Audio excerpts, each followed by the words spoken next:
itu merasa bahwa dirinya diterima, dirinya diperhatikan gitu. Nah, ketika sudah masuk pada tahap itu, kemudian tahap berikutnya adalah melakukan isolasi sosial. Nah, jadi justru anak ini dikotaki gitu ya, dikotakin supaya hubungannya dengan pelaku saja gitu ya, dengan pelaku saja gitu. Jadi anak-anak yang rentan itu adalah anak-anak yang haus akan afeksi.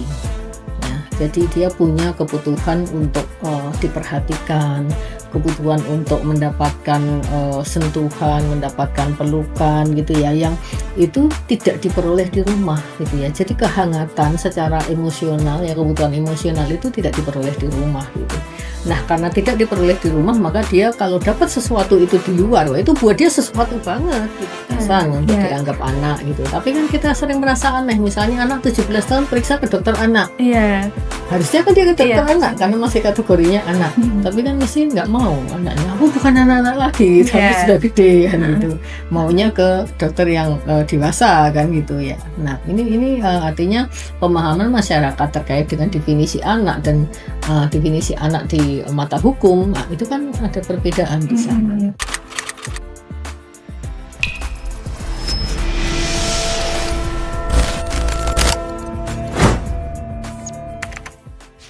Halo Pabelanis, kembali lagi dalam segmen Pabelan Dialog bersama saya Syahrawani Nursyifa. Kini, ponsel atau gawai sudah menjadi tradisi wajib dalam kehidupan kita. Ponsel bukan lagi sekedar alat komunikasi, melainkan juga kebutuhan pendidikan dan juga hiburan. Berkembangnya teknologi bukan berarti meminimalisir kejahatan. Justru, beberapa kejahatan berevolusi menjadi semakin mengerikan di ruang digital, seperti halnya child grooming.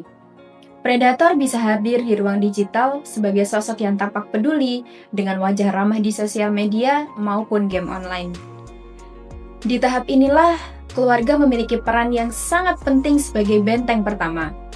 Pertanyaannya, sejauh mana sih keluarga bisa benar-benar menjadi benteng pertama bagi anak-anak mereka? Kekerasan terhadap anak di Indonesia masih menjadi ancaman serius. Data Kementerian Pemberdayaan Perempuan dan Perlindungan Anak menunjukkan ribuan kasus terjadi setiap tahun. Dan salah satu yang paling sulit terdeteksi adalah child grooming. Child grooming adalah manipulasi psikologis yang membuat anak merasa dipercaya, diperhatikan, bahkan disayangi. Padahal mereka sedang diarahkan menuju eksploitasi. Di era digital, modus ini semakin tersembunyi lewat media sosial dan juga game online. Lalu, bagaimana pola psikologis yang terjadi di balik child grooming? Apa saja tanda-tanda yang perlu diwaspadai oleh orang tua dan bagaimana keluarga dapat mencegahnya? Komisi Perlindungan Anak Indonesia atau KPAI mencatat, sepanjang tahun 2026 terdapat 2031 kasus pelanggaran hak anak, dengan korban berjumlah 2063. Angka ini mencakup kekerasan fisik, psikis, hingga seksual, yang terdiri dari 51,5% anak perempuan, 47,6% anak laki-laki, dan 0,9% tidak tercantum jenis kelaminnya. Sementara itu, Sistem Informasi Online Perlindungan Perempuan dan Anak atau Simfoni PPA melaporkan, pada periode Januari hingga Juni 2024 saja, terdapat 7.842 kasus kekerasan terhadap anak, dengan korban 5.552 korban anak perempuan dan 1.930 korban anak laki-laki. Ironisnya, terdapat 66,3% kasus tidak mencantumkan identitas pelaku. Komnas Perempuan juga mencatat, pada tahun 2024 terdapat 407 kasus kekerasan dalam pacaran dan 632 kasus kekerasan dilakukan oleh mantan pacar. Pada kelompok usia 14 hingga 17 tahun, terdapat 36 kasus kekerasan dalam pacaran dan 52 kasus kekerasan oleh mantan pacar, yang sebagiannya berupa kekerasan seksual. Kelompok usia 18 hingga 24 tahun juga termasuk kelompok rentan, dengan angka kekerasan mencapai 233 kasus dalam pacaran dan 421 kasus kekerasan dilakukan oleh mantan pacar. Data ini menunjukkan relasi kuasa yang memiliki pola serupa dengan pola pada chat grooming. Di awal tahun 2026, istilah chat grooming mulai semakin dikenal setelah seorang public figure mengungkap pengalamannya melalui sebuah memoir yang berjudul Broken Strings. Buku ini tentu saja memicu diskursus luas, sekaligus menyadarkan masyarakat bahwa chat grooming adalah manipulasi psikologis yang nyata dan berbahaya, seringkali bersembunyi di balik balutan hubungan asmara. Tak sedikit pula masyarakat yang pada akhirnya ikut bersuara dan mengungkapkan pengalamannya. Komnas Perempuan menegaskan keberanian korban untuk bersuara harus dihormati dan dilindungi, karena pengungkapan pengalaman korban memiliki peran yang sangat penting bagi pemenuhan hak-hak korban atas perlindungan serta pemulihan. Melihat bahayanya ancaman kekerasan seksual terhadap anak di ruang digital atau daring, pemerintah melalui Kementerian Pemberdayaan Perempuan dan Perlindungan Anak telah menginisiasi peta jalan perlindungan anak di ranah dalam jaringan yang mencakup 3 strategi perlindungan anak di ranah daring atau PARD.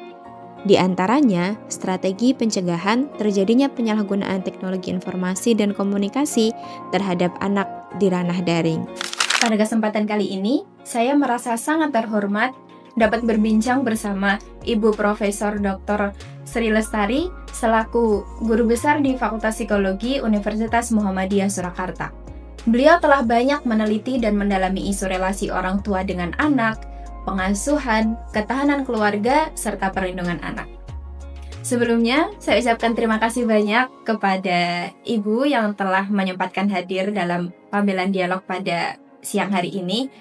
Sebelumnya, supaya lebih nyaman, Ibu enaknya dipanggil bagaimana? Saya biasanya anak-anak manggil saya Bu Tari. Oke, Bu Tari. Jadi Ibu, sebenarnya chat grooming itu apa sih? Chat grooming itu kan suatu peristiwa gitu ya, kejadian di mana orang tua atau orang yang lebih tua gitu ya, atau orang yang punya power gitu ya, punya kekuatan gitu, mendekati seorang anak gitu ya, dengan tujuan untuk memanfaatkan atau memanipulasi dia ya, guna memenuhi kebutuhan dia gitu ya, terutama di sini dalam hal kebutuhan yang terkait dengan seksual gitu. Oke. Lalu, apakah Ibu sendiri sering menjumpai kasus-kasus semacam chat grooming seperti itu? Ya, kalau kita cermati sekarang kan karena banyaknya anak yang berada di ruang digital ya. Nah, kasus-kasus ini kan dari laporan misalnya di KPAI ya, itu menunjukkan adanya peningkatan gitu ya terkait dengan jumlah kasus. Oke. Lalu dari pola chat grooming itu sendiri, mungkin bisa Ibu jelaskan bagaimana pola yang terjadi baik itu di ruang digital maupun dalam keseharian? Ya, kalau polanya kan sebetulnya dari pelaku ya, pelaku itu kan PDKT dulu kepada target ya atau calon korbannya gitu. Nah, kalau yang di ruang nyata gitu ya, ya mereka bisa bertamu ke keluarga gitu ya, kemudian berkenalan misalnya. Nah, kemudian sesudah itu mulai melakukan pendekatan-pendekatan ya kepada anak dengan menunjukkan perhatian, kasih sayang gitu, sehingga anak itu merasa bahwa dirinya diterima, dirinya diperhatikan gitu. Nah, ketika sudah masuk pada tahap itu, kemudian tahap berikutnya adalah melakukan isolasi sosial. Nah, jadi justru anak ini dikotaki gitu ya, dikotakin supaya hubungannya dengan pelaku saja gitu ya, dengan pelaku saja gitu. Jadi dia tidak misalnya tidak diizinkan untuk cerita gitu ya, ini saya berikan barang misalnya, jangan cerita ke mama ya gitu ya, atau apa yang kita lakukan ini jangan diceritakan karena ini rahasia kita gitu. Jadi seakan-akan anak itu merasa, oh ini orang yang mengerti saya, oh kami itu punya rahasia karena dia perhatian pada saya, berarti ini ya akan saya simpan gitu. Nah, sesudah itu barulah sesudah dia terisolasi, baru kemudian dia menjalankan aksinya ya untuk memanfaatkan anak gitu. Berarti itu termasuk ke dalam pola-pola yang memang harus diwaspadai seperti itu? Iya. Kalau untuk orang tua sendiri nih Bu, apa yang sekiranya perlu diwaspadai oleh orang tua untuk anak-anaknya? Karena kan kadang kalau anak mungkin nggak sadar ya. Nah, Ya, kalau orang tua bagaimana? ya, kalau anak itu mungkin karena namanya anak-anak ya, kemampuan berpikirnya masih terbatas, mungkin belum bisa mengenali pola itu gitu ya. Jadi dia apa namanya ya, berinteraksi ya wajar-wajar saja gitu ya bagi dia gitu. Tapi kalau orang tua mestinya waspada gitu ya. Terutama ketika anak mulai menunjukkan perubahan perilaku. Ya, yang tadinya anaknya cerewet gitu ya, biasanya itu cerita ini itu kok sekarang mulai pendiam gitu ya, tidak mau cerita, senang menyendiri, misalnya ngamar gitu ya, tidak berinteraksi dengan orang tuanya. Kemudian dia sangat posesif pada HP. Jadi HP itu akan dia pegang gitu ya, jangan sampai nanti HP ini dibaca oleh ibunya. Ya ini kalau child grooming-nya lewat digital ya, itu biasanya, atau komunikasinya nanti kan lewat ini ya, lewat HP ya. Kalaupun nyata juga komunikasi kan akan lewat HP. Nah, itu dia akan mencegah supaya komunikasi rahasia itu, rahasia mereka gitu ya, antara pelaku dengan anak ini dengan pelaku itu tidak sampai diketahui oleh orang tuanya gitu. Oke. Lalu ada nggak sih Bu perbedaan pola pendekatan di dunia nyata dan juga di dunia digital? Kalau pendekatannya saya pikir ya medianya yang berbeda ya. Kalau yang nyata kan dia hadir secara langsung. Ya, kadang orang yang bertamu ke rumah kemudian membawakan setelah sekian kali ketemu mungkin kemudian bawakan hadiah ya, barang-barang tertentu untuk anak gitu ya. Nah, ini orang tua juga harus waspada kalau ada orang yang belum terlalu dikenal katakanlah kemudian membawakan hadiah-hadiah yang itu barang yang sebenarnya diinginkan anak dan itu belum terpenuhi ya misalnya, atau barang-barang yang agak berlebihan ya.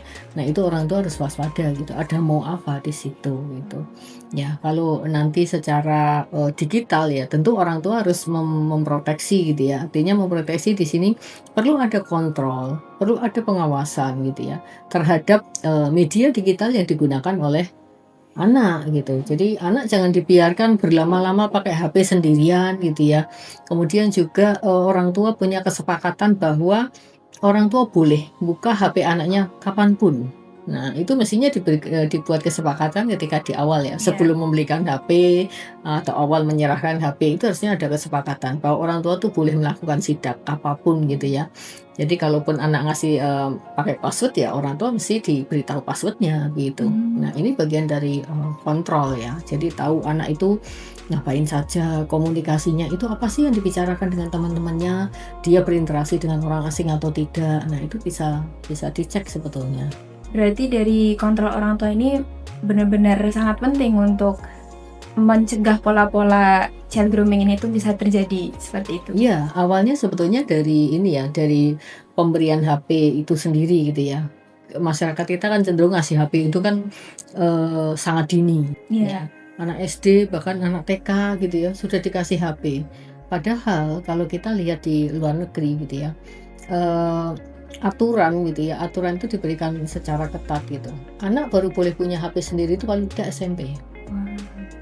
Ya, Sangat jadi SMP. Ya, SMP. Kenapa SMP? Karena pada saat SMP pola pikir anak itu sudah lebih matang. Dia sudah mulai tahu mana yang baik dan benar. Kontrol dirinya, artinya kontrol terhadap perilakunya sudah mulai tumbuh. Nah, kalau dia tahu mana baik dan benar, kemudian mana yang dia boleh lakukan dan tidak boleh lakukan, dia sudah bisa mengendalikan itu gitu. Nah, beda dengan anak-anak yang masih tadi ya, anak unyu-unyu, anak TK, sekarang anak TK aja udah dikasih tablet, udah dikasih HP, dan kemudian orang tua asik dengan dunianya sendiri, anak dengan dunianya sendiri. Nah, ini anak bisa kesasar kemana-mana gitu loh, bisa ke pornografi, bisa juga nanti ketemu dengan tadi predator-predator tadi gitu. Terus apa yang biasanya membuat korban itu gampang banget percaya sama pelaku? Anak-anak yang rentan itu adalah anak-anak yang haus akan afeksi. ya. Jadi dia punya kebutuhan untuk diperhatikan, kebutuhan untuk mendapatkan sentuhan, mendapatkan pelukan gitu ya, yang itu tidak diperoleh di rumah gitu ya. Jadi kehangatan secara emosional ya, kebutuhan emosional itu tidak diperoleh di rumah gitu. Nah, karena tidak diperoleh di rumah, maka dia kalau dapat sesuatu itu di luar, wah itu buat dia sesuatu banget gitu loh. Ini tidak saya peroleh di rumah gitu. Beda dengan anak yang di rumah itu keluarganya hangat, kemudian terbuka, ya. Sehingga nanti kalau misalnya kalau anak terbuka, sudah biasa apa-apa cerita kepada orang tuanya. Kalau misalnya dia didekati orang eh, asing gitu ya, yang perilakunya agak aneh, misalnya ngajak berasia atau apa, justru dia akan cerita ke orang tuanya. Ya, mama, tadi itu ketemu itu kok, misalnya om itu atau orang itu kok aneh ya perilakunya ya, gini gini gini gini. Kalaupun dia dilarang untuk cerita, dia juga tetap cerita. Tadi itu diminta oleh ini untuk nggak cerita ke mama, tapi kan aku pengen cerita gitu. Ya. Berarti apa ini tuh ada kaitannya dengan perubahan kepercayaan anak dari keluarga yang nggak dia dapetin, lalu kepercayaan itu berubah ke orang yang memberikan hal tersebut? Sebetulnya lebih bukan pada kepercayaan, tapi kehausan akan kasih sayang. Jadi namanya anak ya, kita bayangkan kalau kita haus saja gitu ya, pengen minum gitu, terus tiba-tiba ada orang yang ngasih air kelapa gitu, ya kan rasanya kan mesti wah gitu Iya. kan. Nah seperti itu juga gitu, anak yang sudah merindukan untuk diperhatikan, merindukan ada orang yang peduli pada dia, yang mau mendengarkan cerita saya gitu kan. Nah, tapi di rumah orang tua sibuk gitu ya, nggak sempat untuk mendengarkan cerita. Sekalinya ketemu diomelin, dimarahi, disalahkan misalnya. Kemudian datang orang yang sangat perhatian pada dia, kamu mau cerita apa, saya siap mendengarkan. Ya, kemudian peduli gitu. Nah, itu kan terus ya tadi seperti anak yang dapat air kelapa di tengah kehausan tadi kan terus nggak langsung pindah ke sana kan gitu ya. Gitu. Mencegah adanya pola-pola seperti ini, apa yang harus dilakukan oleh orang tua? Ya, karena tadi fokusnya itu sebenarnya ke kehausan akan kasih sayang ya, maka yang perlu diberikan ya kasih sayang yang melimpah gitu ya. Artinya di sana orang tua perlu memberikan perhatian kepada anak, perlu menjalin kebersamaan ya, bukan sekedar duduk bersama gitu, tetapi kebersamaan di sini adalah ada interaksi antara orang tua dengan anaknya. Ada cukup banyak momentum sebetulnya bisa dimanfaatkan oleh orang tua gitu ya ketika berinteraksi dengan anak. Taruhlah misalnya makan bersama. Ketika makan bersama tidak perlu ada HP ya. Jadi kalau perlu orang tua tuh punya kotak Pandora gitu ya. HP-nya itu ini acaranya mau makan, mari masukkan kotak semua, kotak kunci gitu ya. Jadi mari kita berbicara, bercerita ya. Jadi orang tua juga nanggep gitu ya, nanggep anaknya. Kamu hari ini tadi apa yang terjadi gitu ya. Tadi kamu di sekolah ngapain sama teman-teman, mainan apa saja. Terus tadi belajar apa sama Pak Guru, Bu Guru gitu ya. Nah, kalau anak itu terbiasa ditanya gitu ya tentang pengalamannya dari kecil ya, dari SD itu udah biasa ditanya, nanti makin hari itu nggak usah ditanya, dia terbiasa cerita sendiri. Oke, berarti memang dari orang tua ya Bu ya, harus berusaha membangun kehangatan Ya, dan membuat kedekatan. anak itu lebih terbuka. Oke Ibu, saya pengen tahu dampak dari child grooming untuk kesehatan anak itu seperti apa?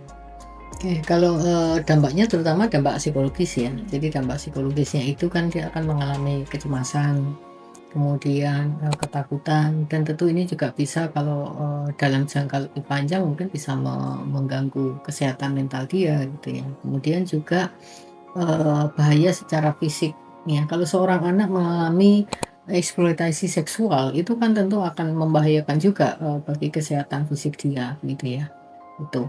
Kemudian juga ada konflik secara internal karena dia di satu sisi misalnya bisa merasa menikmati dapat perhatian gitu ya, tetapi di sisi lain juga merasa bersalah gitu bahwa itu sebetulnya adalah hal yang tidak boleh misalnya ya, tidak boleh terjadi, atau itu adalah hal yang sebetulnya nggak wajar misalnya, tapi kan dia butuh itu dan dia merasakan itu sebagai sesuatu yang menyenangkan bagi dia gitu di satu sisi ketika mendapatkan perhatian dia senang, tapi ketika dieksploitasi kan dia akan merasa nggak nyaman, tetapi kan dia nggak berani ya untuk untuk membuka itu kepada orang lain.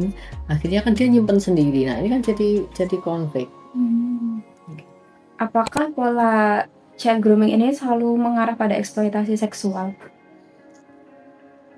Ya rata-rata ke sana, walaupun kadarnya mungkin beda-beda ya, kadarnya beda-beda. Mungkin ini pada sampai ke relasi seksual, tapi ada juga yang tidak kan gitu. Lalu tantangan untuk orang tua sendiri menghadapi child grooming di dunia digital itu kira-kira seperti apa ya, Bu? Ya, kalau tantangannya sebagai orang tua menghadapi child grooming, ini tentu orang tua juga satu, dia harus masuk ke dunia digital. Ya, mau masuk ke dunia digital. Artinya orang tua harus belajar tentang dunia digital itu sendiri.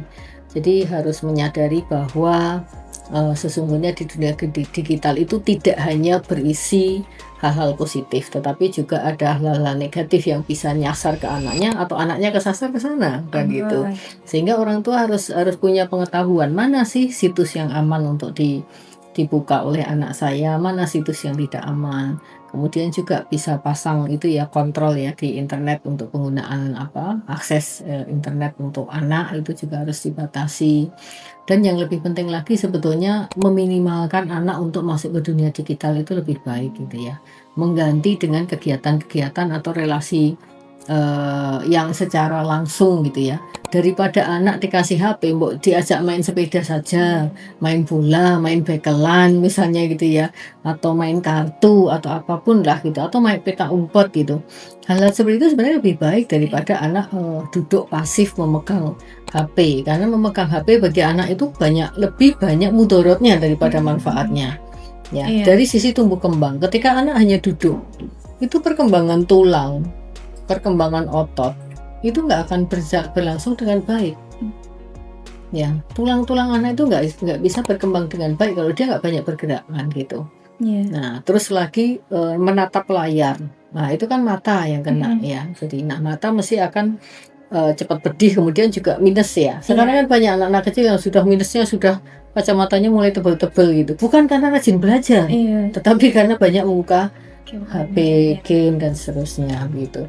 Nah, kemudian juga dalam pemrosesan informasi, ketika anak itu terlalu banyak informasi pendek-pendek yang masuk, itu nanti akan membuat dia tidak bisa memahami informasi yang panjang. Ya, seperti halnya membaca buku. Jadi kalau orang, nah ini yang nanti jadi adanya brain rot itu ya. Jadi ada pembusukan otak gitu ya. Otak menjadi tidak berfungsi dengan baik gitu. Sekarang itu rentang perhatian anak untuk memproses informasi itu kan semakin pendek, rentangnya semakin pendek gitu. Kemudian daya nalar, daya kritis anak itu juga nggak akan tumbuh dengan baik gitu. Kemampuan untuk memahami bacaan itu aja sekarang anak itu diminta baca, tapi apa isinya?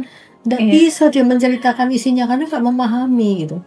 Nah, kemampuan untuk bisa memahami itu diperoleh dengan baca buku sebetulnya gitu, bukan melalui HP, bukan melalui game gitu. Nah, jadi memang orang tua perlu mengalihkan gitu ya. Kegiatan menggunakan HP itu diminimalkan, diatur, terjadwal. Apakah satu hari hanya 1 jam, habis itu stop gitu. Kemudian digantikan dengan kegiatan-kegiatan yang lebih asik bagi anak gitu. Anak-anak itu diajak mainan tradisional aja senang banget loh. Tapi kan nggak banyak orang tua yang mengenalkan itu. Jadi mengalihkan ya Bu dari dunia maya ke dunia real nyata gitu. Lalu saya tertarik sama soal brain rot ini tadi Bu. Jadi apakah child grooming itu bisa juga terjadi pada anak-anak yang terkena brain rot meskipun dia sudah mendapatkan afeksinya terpenuhi gitu dari keluarga? Nah, kadang brain rot ini kan kaitannya dengan bagaimana menalar. Ya, jadi ketika dia tidak lagi bisa memahami keterkaitan antara satu peristiwa dengan peristiwa yang lain, sehingga alarm bahwa ini bahaya itu tidak mudah muncul gitu. Jadi kewaspadaannya mungkin jadi menurun gitu, karena dia tidak memahami, tidak mendeteksi gitu ya, tidak peka terhadap itu gitu. Berarti menjadi salah satu faktor penguat untuk menjadi korban juga brain rot ini. Iya, ketika nalarnya tidak begitu jalan ya, melihat informasi itu membaca informasi tidak bisa memfilter lagi ya, memfilter mana ini logis nggak sih, ini hoax atau bukan, misalnya kayak gitu Iya. kan. Nah, terus ini kan biasanya kalau korban itu merasa nyaman karena mendapatkan afeksi dari si pelakunya. Nah, pernah nggak sih Bu menemui kasus di mana korban itu justru mengalami Stockholm Syndrome? Ya, jadi kalau Stockholm Syndrome kan dia justru berpihak ya, Iya. berpihak pada pelaku gitu ya. Nah ini salah satu cerita gitu ya, kasus yang ditangani sih oleh teman, kasusnya di Bogor. Ya, di Bogor anaknya itu usia 4 atau 5 tahun, anak laki-laki gitu, dan pelakunya itu adalah supir pribadi. Justru orang Ya, yang dekat. dekat gitu ya, dekat dengan anak. Jadi supir ini kan setiap hari nganterin anak ya ke sekolahnya, jemput. Nanti kalau di rumah ya nemenin bermain gitu, karena orang tuanya sibuk gitu. Nah, sampai suatu kali orang tua baru menyadari bahwa sebetulnya anaknya jadi korban, dan itu masuk ke pengadilan gitu ya, masuk ke ranah hukum. Ya, kebetulan teman saya menjadi saksi ahli di sana. Tapi apa yang terjadi saat di pengadilan itu, anak ini justru duduk di pangkuan pelaku. Wah. Ya, Jadi dia dengan nyamannya duduk di pangkuan pelaku, justru tidak bersama orang tuanya, padahal kan itu sedang disidang gitu loh, pelakunya sedang disidang. sama sekali nggak menyadari bahwa dia menjadi korban. Ya, itu kan menunjukkan bahwa anak belum paham. Karena memang kalau anak usia 4 sampai 5 tahun itu kan kemampuan berpikirnya memang masih konkret.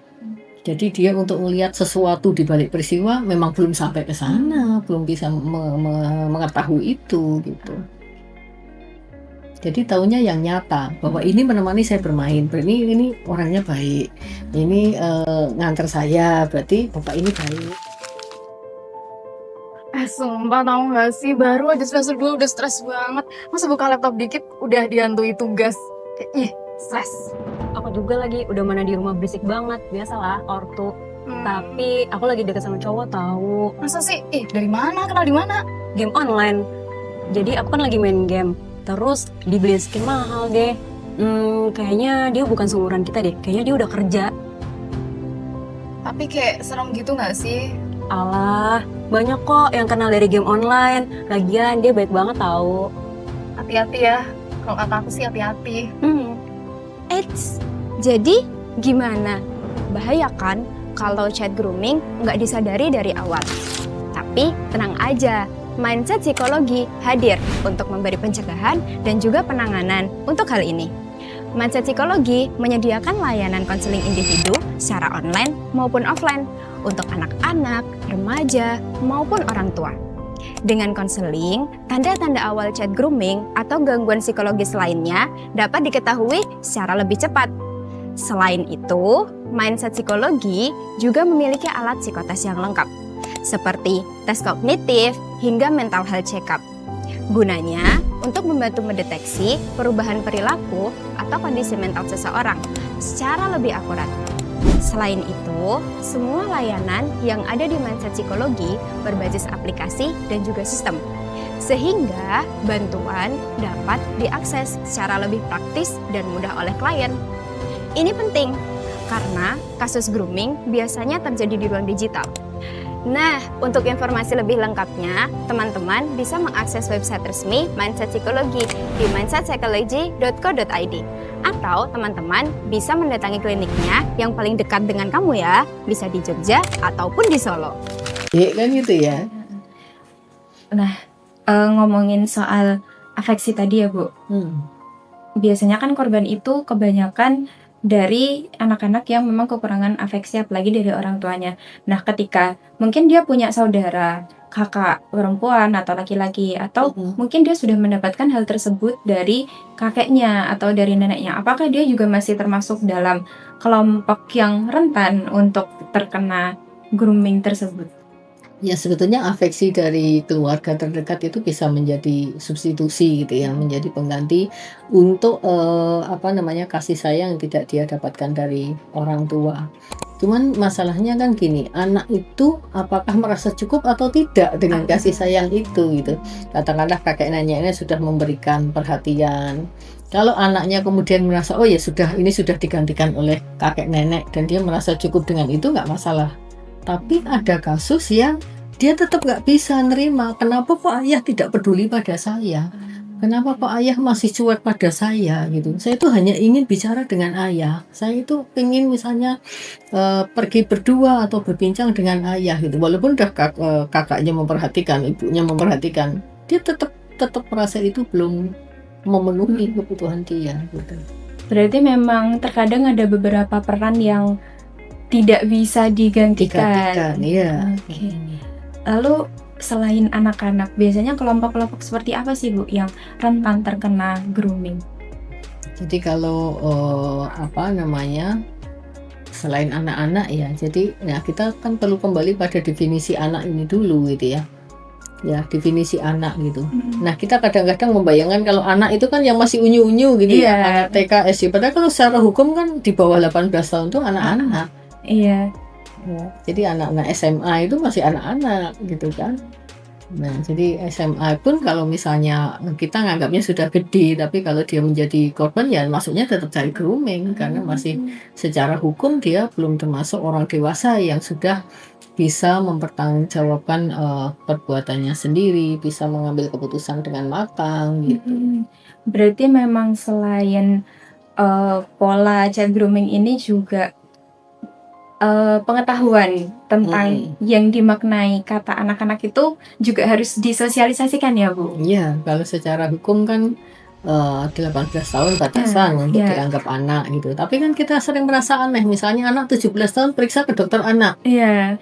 Harusnya kan dia ke dokter anak karena masih kategorinya anak. Tapi kan mesti nggak mau anaknya. Aku bukan anak-anak lagi, tapi sudah gede kan gitu.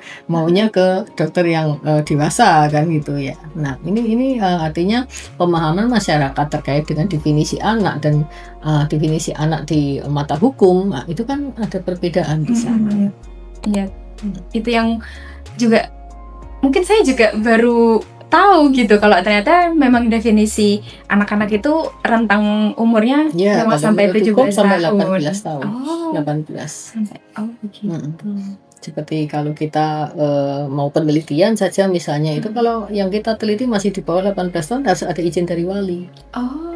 Pemeriksaan kesehatan, pemeriksaan psikologis misalnya, kalau itu masih di bawah 18 tahun harus ada izin dari wali. Kita mau wawancara, mau memeriksa kondisi psikologisnya harus ada izin dari wali dulu untuk yang di bawah 18 tahun. Itu termasuk kode etik. Kalau ngomongin soal hukum di Indonesia nih Bu, kira-kira apakah sudah ada regulasi hukum untuk menindaklanjuti si korban ini?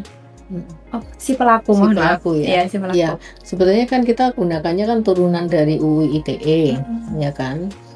Jadi PP Tunas itu, ya. Tapi kan realitasnya di masyarakat tidak semudah gitu ya, yang ada di undang-undang. Kalaupun undang-undang sudah ada, PP sudah ada, apakah kemudian masyarakat mau berinisiatif misalnya melaporkan pelaku? Oh iya. Ya kan? Ya kalau itu kan itu aduan ya, aduan kan artinya harus ada pengaduan bahwa ini pelaku memperlakukan seperti ini. Sementara ketika korban mau membuka itu kan banyak norma-norma sosial juga yang membelenggu gitu ya. Ini aib anak, ini aib keluarga.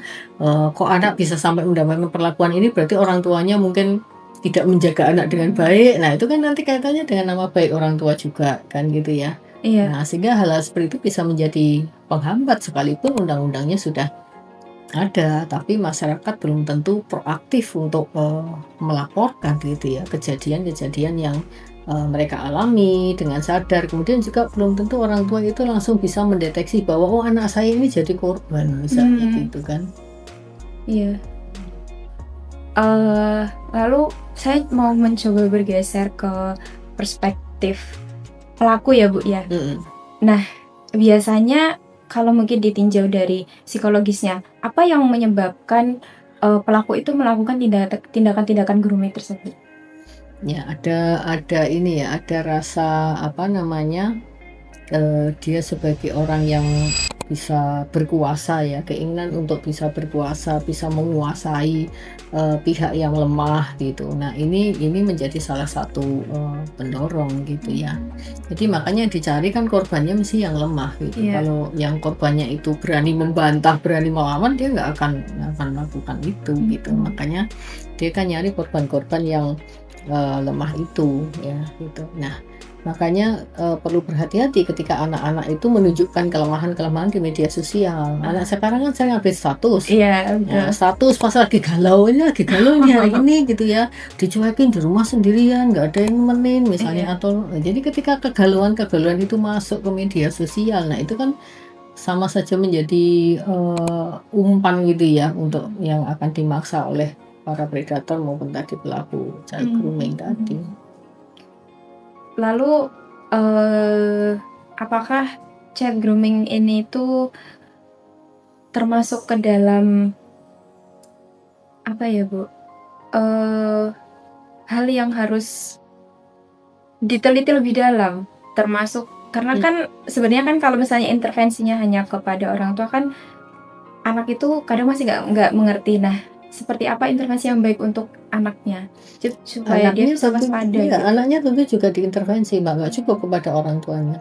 Orang tuanya itu diedukasi untuk menjaga anaknya gitu ya, supaya nanti tidak terulang lagi ya kejadian seperti itu. Kemudian juga proses recovery, kondisi psikologis anak-anak mengalami child grooming itu perlu terapi pada anaknya gitu ya. Ya tentunya terapi tergantung pada hasil pemeriksaannya, apakah dia kemudian mengalami kecemasan yang sangat, apakah dia mengalami depresi, ataukah dia kemudian jadi menarik diri, nggak mau bergaul, nggak mau berteman, nggak mau ketemu dengan siapa-siapa misalnya. Nah itu kan butuh terapi, bagaimana anak-anak ini kembali menjalani kehidupannya yang normal, wajar sebagaimana anak-anak lainnya kan gitu. Oke. Nah, dari banyaknya kasus child grooming di Indonesia ini, Bu, apa Ibu pernah mendengar ataupun mungkin pernah menangani kasus di mana korban itu justru laki-laki dan pelakunya perempuan?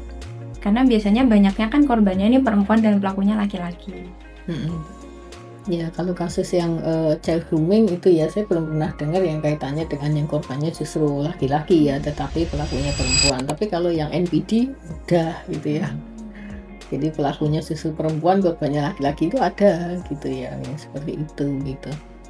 Oke, tadi kan kita sudah banyak membahas tentang kasus, pengertian, dan kewaspadaan. Mungkin bisa diceritakan sedikit Bu tentang bagaimana penanganan untuk korban-korban child grooming ini.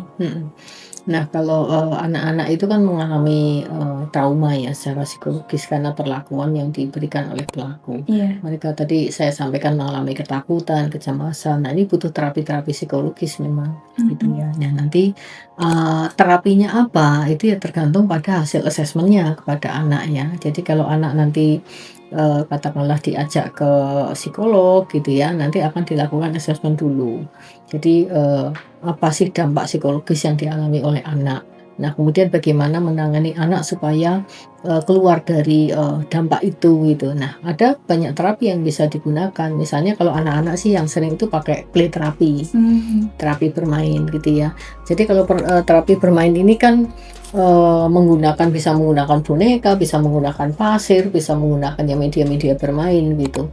Nah kenapa terapi bermain? Karena kalau anak itu diminta bercerita itu kan kemampuan berpikirnya masih terbatas, kemampuan untuk menceritakan masih terbatas, maka kehadiran boneka, kehadiran tadi pasir dan sebagainya itu bisa menjadi alat bantu.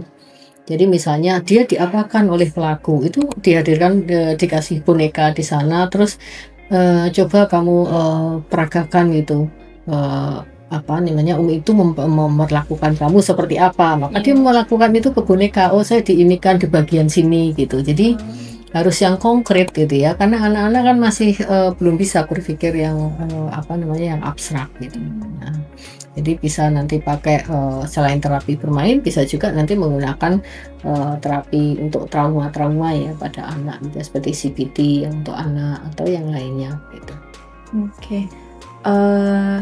Mungkin Ibu juga bisa memberikan pesan kepada anak-anak, Hmm. kemudian remaja dan juga orang tua. Ya. Jadi kalau kasus ini sebetulnya kuncinya itu sebenarnya pada keluarga, Iya. ya. Terutama untuk pemberdayaan atau revitalisasi mungkin peran orang tua ya di dalam keluarga gitu.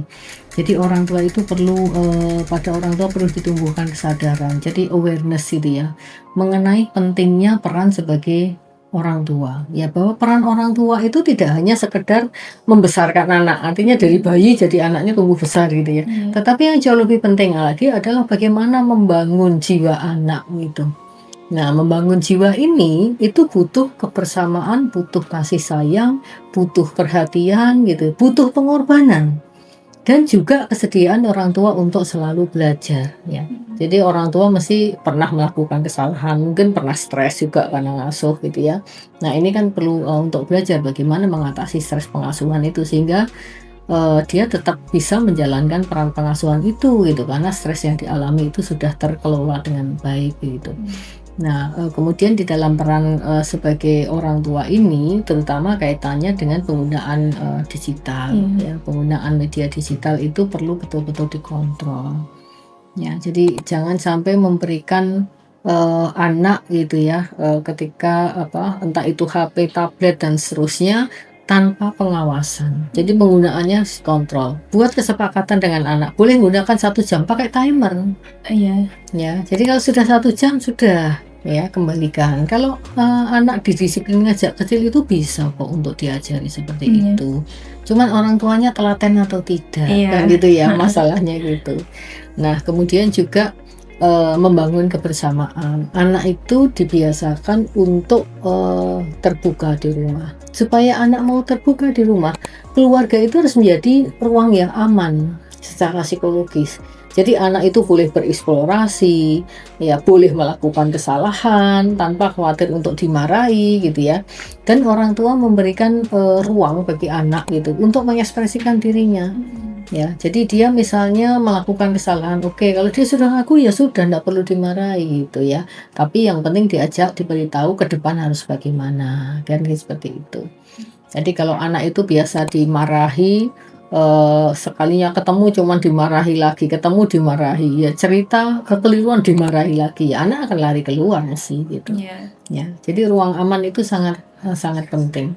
Karena disitulah nanti anak akan membangun juga identitas dirinya. Ya, jadi kalau anak itu di rumah sudah mendapatkan kehangatan, dia mendapatkan apresiasi yang cukup, dia akan kenal dengan dirinya. Apa sih kekuatan saya? Ya, itu yang diapresiasi oleh orang tua. Ya, kegiatan atau perilaku positif sekecil apapun itu mestinya mendapatkan apresiasi dari orang tua. Apresiasi itu tidak harus dikasih hadiah ya, barang gitu enggak, tetapi bisa dengan pelukan, bisa dengan acungan jempol, Iya. ya, bisa dengan hadiah kecil juga boleh gitu. Tapi sesuatu yang bermakna bagi anak sehingga anak merasa disayangi gitu. Itu yang penting gitu. Berarti memang yang nggak harus mewah, bisa dari hal-hal sederhana yang kadang mungkin lebih menyentuh ya. Jadi benda itu jangan materi itu jangan dijadikan sebagai pengganti kasih sayang. Karena itu nggak ngefek sebetulnya. Iya. Ya, nggak bisa menggantikan gitu. Anak-anak itu kalau secara jujur ditanya apa yang dia inginkan, itu kebersamaan dengan orang tua, perhatian orang tua, bukan diberikan mainan-mainan yang mahal, bukan itu yang dibutuhkan anak-anak. Oke. Lalu yang terakhir nih Bu, untuk menutup sesi, mungkin Ibu bisa menyampaikan harapan Ibu untuk baik itu untuk anak atau mungkin untuk orang tua maupun untuk regulasi pemerintahan. Nah, kalau untuk orang tua tadi sudah disampaikan ya, artinya bahwa di rumah itu harus dibangun menjadi ruang yang aman sehingga anak-anak itu tidak lari kemana-mana ketika dia punya masalah. Punya masalah cukup curhat pada ayahnya, pada ibunya atau pada kakaknya, selesai gitu ya. Tidak perlu mencari lagi sumber daya di luar untuk mendapatkan validasi gitu ya. Nah, tapi memang untuk bisa membangun itu orang tua perlu menjadi sahabat bagi anak. Memposisikan diri sebagai sahabat itu lebih pada orang tua lebih pasang telinga, lebih banyak mendengarkan ya daripada bicara dengan anak itu. Karena anak-anak apalagi kalau nanti masuk ke ABG itu nggak seneng dikasih tahu panjang-panjang, diulang-ulang gitu ya, apalagi nanti disalah-salahkan gitu ya. itu anak pasti akan terus menjauh gitu ya. Jadi lebih mendengarkan, oh tadi kamu melakukan apa, oh gimana perasaanmu ketika melakukan itu sama teman-teman gitu. Jadi lebih kita gali perasaan-perasaan dia gitu ya, kesukaannya melakukan apa, ketika melakukan itu ada excitement apa, ada insight apa gitu. Nah hal-hal seperti itu yang kemudian diberikan penguatan-penguatan ya ketika dia melakukan hal yang positif. Oke. Ini saya mengucapkan terima kasih banyak kepada Ibu atas waktunya mengisi pabelan dialog pada sore hari ini. Pada hari ini, mungkin dari yang sudah banyak kita bahas mengenai apa itu child grooming, apa saja yang perlu diwaspadai, kemudian dampak bagi anak, entah itu secara fisik maupun secara mental. Dan kita tadi sudah banyak bercerita tentang kasus-kasus juga ya Bu ya. Itu semoga juga bisa menjadi pengingat dan juga kewaspadaan untuk kita semua. Dan apa yang disampaikan kali ini bukan hanya menjadi sebuah hiburan atau untuk mendengarkan semata, tapi juga menjadi sebuah langkah untuk kita itu bisa lebih jeli, lebih kritis, dan juga lebih siap menghadapi tantangan-tantangan digital ke depannya. Ya. Terima kasih banyak Ibu. Iya, sama-sama. Senang bisa berbagi. Dan teman-teman, sampailah kita pada akhir sesi. Saya Syahrawani Nurshifa selaku host Pabelan Dialog pada kesempatan kali ini. Mohon izin pamit mengundurkan diri. Jangan lupa untuk like, share, dan subscribe, serta komen sebanyak-banyaknya. Dadah! Sampai jumpa.